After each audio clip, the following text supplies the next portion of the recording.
to my point earlier about states like mine, Planned Parenthood, where I live, can't provide abortions by law, right? So they're not providing abortions, but under your understanding of the definition, because it's a Planned Parenthood, even though it doesn't provide abortions, you can't get care there, and you don't know where they can go.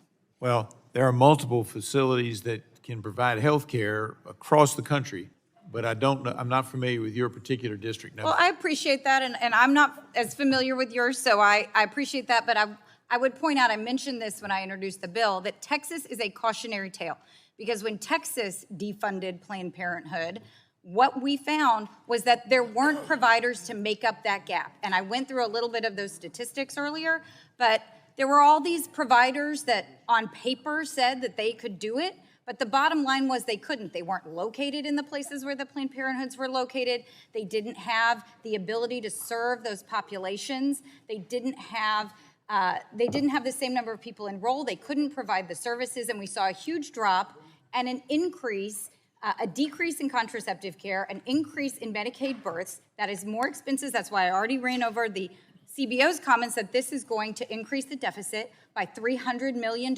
because there are not services in place to make up for the care that Planned Parenthood provides across the country. The bottom line here is that this bill is banning qualified providers for the program because of the animosity of some special interests for Planned Parenthood, which is the provider of choice for more than 2 million Americans every year.